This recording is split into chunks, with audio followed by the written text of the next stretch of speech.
बोलिए भक्तवत्सल भगवान की जय। हाँ, आचारहीनम न पुनन्ति वेदा यद्यप्यधीता सहस्रभिरंगैः छन्दास्येन मृत्युकाले त्यजन्ति नीडं शकुन्ता इव जात पक्षः। बड़ा सुंदर श्लोक है। शिक्षा, कल्प, निरुक्त छंद, व्याकरण, ज्योतिष, ये 6 अंगों सहित अध्ययन किए हुए वेद भी आचारहीन मनुष्य को पवित्र नहीं कर पाते। जो आदमी व्यवहार में शुद्ध नहीं है, आचरण में शुद्ध नहीं है और इस सब प्रकार के ज्ञान भी रखे तो वह शुद्ध नहीं हो पाता। मृत्यु काल में आचारहीन मनुष्य को वेद वैसे ही छोड़ देते हैं जैसे पंख उगने पर पक्षी अपने घोंसले को छोड़ देते हैं। जिस प्रकार से जब पंख उग जाते हैं पक्षी के तो अपने माता पिता और जो घोंसला रहता है उसको छोड़ करके अपना स्वतंत्र जीवन जीने के लिए निकल पड़ता है। उसी प्रकार से जो आदमी आचरण में अपने जीवन को शुद्ध नहीं बनाता, आचार विचार को शुद्ध नहीं रखता, वो चाहे वेद का अध्ययन कर ले, निरुक्त छंद रख ले, शिक्षा रख ले, कल्प रख ले, कुछ भी रख ले, फिर भी उसको तेल का चढ़ावा और प्राप्त नहीं होता। इसलिए हमें भीतरी शुद्धि बहुत आवश्यक है, करनी चाहिए। गंगा तोयन कृष्णेन भृगदारश्च नगोपमयी आमृत्योश्चाचरण शौचम भाव दुष्टो न शुद्ध्यति।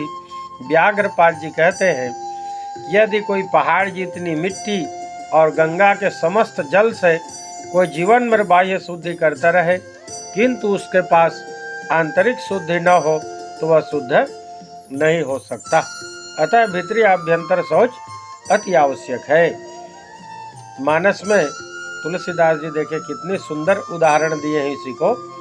प्रेम भगति जल बिनु रघुराई आभ्यंतर मल कबहुन जाई।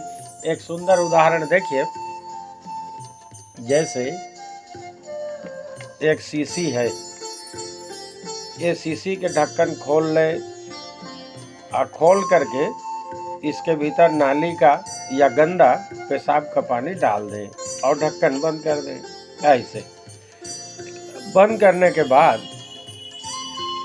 रस्सी में बांध लें और बांध करके इसको गंगा में से डुबो दें। 1 महीना, 2 महीना, 3 महीना गंगा में डुबो दें और डुबोने के बाद सबके सामने इसको निकालें और कहें कि आप इसे पी जाओ। कोई पिएगा? नहीं पिएगा। क्यों? इसका स्पष्ट कारण है कि इसके भीतर जो अपशिष्ट पदार्थ है, मूत्र या नाली का जल है, उसका संपर्क गंगा जी से नहीं हुआ। भले ही ये गंगा नहाया 3 महीना, लेकिन इसके भीतर उसका प्रभाव नहीं हुआ क्योंकि शील बंद है। अब इसको शुद्ध करने का क्या उपाय है, इसको हम लोग थोड़ा विचार करेंगे। देखिए, वैसे श्रोता लोग हमारे पास आते हैं और सील बंद कर दिए रहते हैं, सब जानते हैं करके। यह हमारे पास नहीं, संतों के पास।